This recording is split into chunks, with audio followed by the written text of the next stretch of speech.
Number 4، کچھ لوگ بولتے ہیں اس میں برا کیا ہے، اپنی طرف سے کچھ اچھا کریں گے تو اچھا ہی ہے نا. دیکھو کتنے لوگ جمع ہوتے، نبی کے نام سے نعرے لگتے ہیں، نہیں چھوڑیں گے نہیں چھوڑیں گے، نبی کا دامن نہیں چھوڑیں گے، اس کو کلمہ پڑھائیں گے اس کو کلمہ پڑھائیں گے، اسلام زندہ باد، شیطان مردہ آباد، معلوم نہیں کیا کیا بولتے ہیں.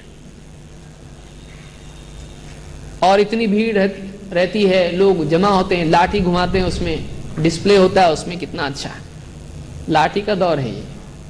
یعنی لاٹھی گھما کے کیا کر رہا ہے تو کیا بتا رہا ہے، مطلب دیکھو اسلام کتنا لڑنے والا دین ہے، تم آؤ تمہاری پٹائی کریں گے اسلام میں. تو دوسری قومیں دیکھتے ہیں لوگ اوپر سے کھڑے ہو کے اپنی اپنی چھتوں سے، یہ کیا چل رہا ہے ان کا، یعنی ان کے دین میں لاٹھی گھماؤ ہے کیا ہی ہے.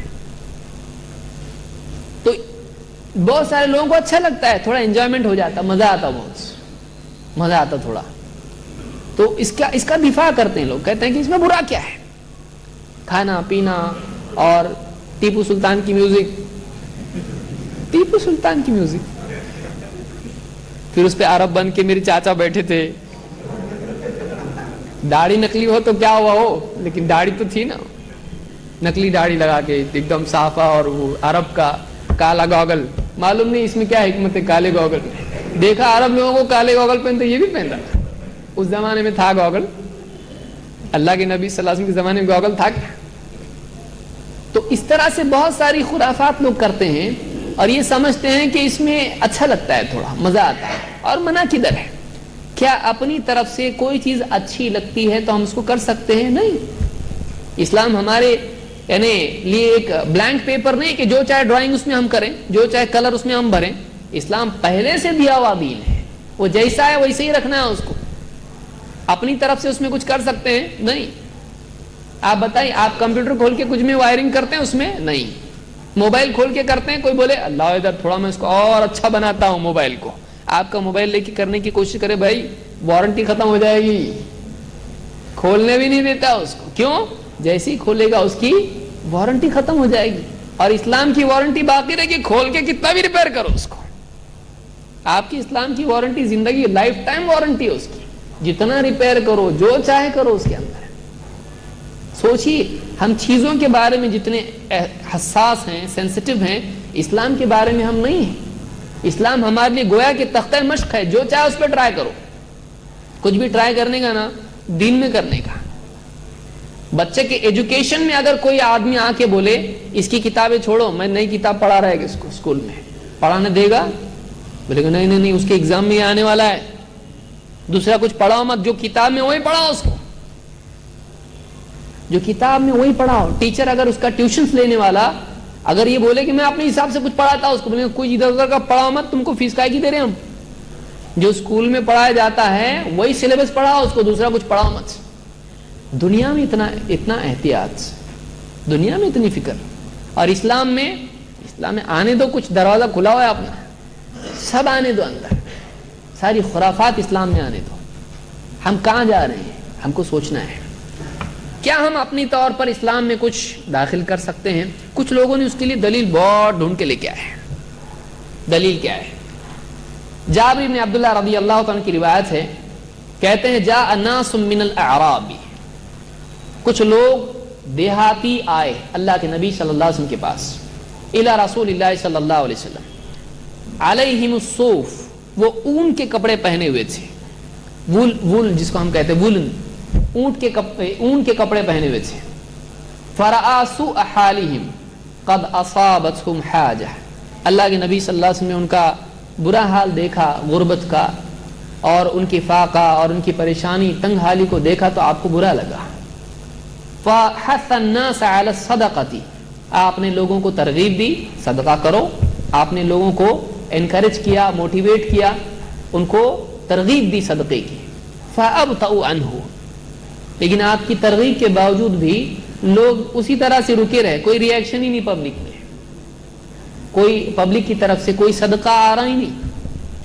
حتی رؤی ذلک فی وجہہ، تو آپ نے جب دیکھا کوئی بھی نہیں اٹھ رہا ہے تو آپ کو برا لگا، اور آپ کو اتنا برا لگا کہ آپ کے چہرے پر اس کا اثر دکھائی دینے لگا، کہ آپ کو بہت خراب لگ رہا ہے کہ دیکھو کوئی بھی نہیں اٹھ رہا اور اتنے تکلیف میں لوگ ہیں. ان کو دینا چاہیے اور لوگوں کو احساس ہی نہیں ہو رہا ہے کچھ. تو آپ کے چہرے پر ناراضگی اور غم کے اثرات دکھائی دینے لگے ہیں. ثم ان رجلا من الانصار جاء بسرة من ورق. لوگ رکے رہے پھر ایک صاحب اٹھے, انصاری صاحب, اور ان کے ہاتھ میں ایک تھیلی تھی. اس کے اندر اس تھیلی میں کیا تھے؟ چاندی کے سکے تھے, چاندی تھا اس میں. اس زمانے میں ویسی سکے چلتے تھے, دینار اور درہم چلتے تھے, تو ان کے پاس چاندی تھی. تو وہ آئے اور انہوں نے وہ پیش کیا صدقے میں. ثم جاء آخر, جب وہ آئے تو جیسے کہتے ہیں نا کہ ایک مطلب خاموشی ٹوٹی, بریکنگ دی آئس جس کو بولتے ہیں, کہ اب جو نہیں دینے کا سلسلہ تھا وہ ختم ہو گیا, اب دینے کا سلسلہ شروع ہو گیا. پہلا آدمی آیا, ڈالا اس نے جو بھی تھا اس نے ڈال دیا. اس کے بعد دوسرا آدمی آیا, ایک کے بعد ایک لگاتار لوگ آتے شروع ہوئے. ثم جاء آخر ثم تتابعوا, لگاتار لوگ آنے لگے حتی عرف السرور فی وجہہ, یہاں تک کہ اللہ کے نبی صلی اللہ علیہ وسلم کے چہرے پر خوشی کا اثر دکھائی دینے. اب خوش ہو گئے, ہاں اب کام ہو گیا ہے, غریبوں کی مدد ہو رہی ہے. حتی عرف السرور فی وجہہ فقال رسول اللہ صلی اللہ علیہ وسلم من سن فی الاسلام سنتا حسنہ فعمل بها بعدہ کتب له مثل اجر من عمل بها, کہ جو اسلام میں کوئی اچھا طریقہ رائج کرے, اسلام میں کوئی اچھا طریقہ, کوئی اچھی سنت رائج کرے گا, پھر اس کے بعد اس پر عمل بھی کیا جائے, تو اس کو عمل کرنے والوں کے برابر ثواب ملے گا.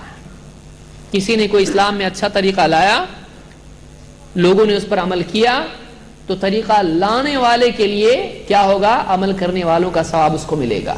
وَلَا يَنْقُصُ مِنْ أُجُورِهِمْ شَيْءٍ, اور عمل کرنے والوں کے اجر میں سے کوئی کمی نہیں کی جائے گی. ان کو ان کا اجر ملے گا, لیکن رستہ بتانے والے کو کیا ہوگا؟ اور ان کا بھی اجر ملے گا.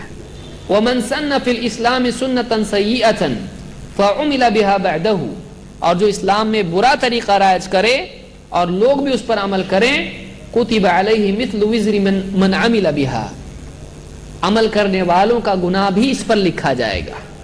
ولا ينقص من اوزارهم شيء, اور اس برے کام پر عمل کرنے والوں کے گناہ میں سے کوئی کمی نہیں کی جائے گی. ان کو گناہ تو ہے ہی ہے, اس کو زیادہ گناہ ملے گا, ان کا بھی گناہ اس کو ملے گا.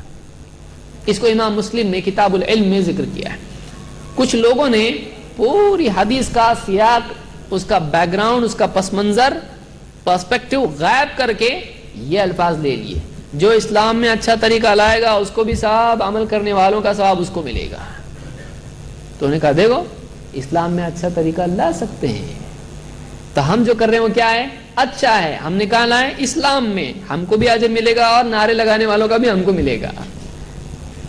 کیا یہ حدیث اس عمل کے لیے گنجائش ہے کہ کوئی بھی آدمی جس کو اچھا سمجھتا ہے وہ اسلام میں اس کو داخل کر دے اور پھر یہ سوچے کہ مجھ کو دوسروں کا ثواب بھی ملے گا عمل کرنے والوں کا؟ کیا اس کی گنجائش ہے؟ نہیں.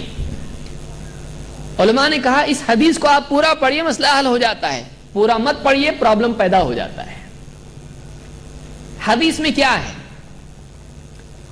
ایک عمل, صدقے کا عمل جو ثابت شدہ عمل ہے, آپ نے لوگوں کو ترغیب دی, لوگ نہیں آ رہے, کوئی صدقہ نہیں دے رہا ہے.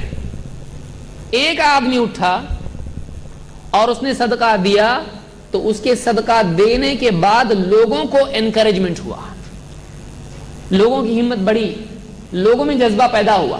اس ایک آدمی کی شروعات کرنے کی وجہ سے دوسرے بھی ایک کے پیچھے ایک آتے گئے اور صدقہ دیتے گئے. تو وہ کیا بنا ان کے لیے نمونہ بنا. تو بعد میں صدقہ کرنے والوں کا ثواب بھی کس کو ملے گا؟ اس آدمی کو جس نے شروعات کی. تو یہاں پر سنتن حسنہ کا معنی ہے کہ کوئی آدمی اسلام میں اسوہ حسنہ بنتا ہے, لوگوں کے لیے نمونہ بنتا ہے.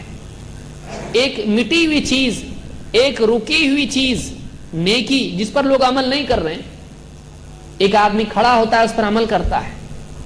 اب اس عمل کو دوسرے دیکھتے ہیں, اس پر وہ بھی عمل کرتے ہیں. تو وہ سنت جو مٹی ہوئی ہے, وہ نیک عمل جو رکا ہوا ہے, کوئی عمل نہیں کر رہا اس کے اوپر, ماحول سے نکل گیا ہو, لیکن کوئی آدمی اگر اس کو واپس سے سماج میں لاتا ہے, وہ چیز جو نبی سے ثابت ہے, نیا نہیں. صدقہ ثابت ہے کہ نہیں؟ صدقہ کس پس منظر میں آپ نے کہا؟ صدقہ ثابت ہے, لیکن لوگ عمل نہیں کر رہے اس کے اوپر. پھر ایک آدمی نے عمل کیا تو سب عمل کرنے لگ گئے.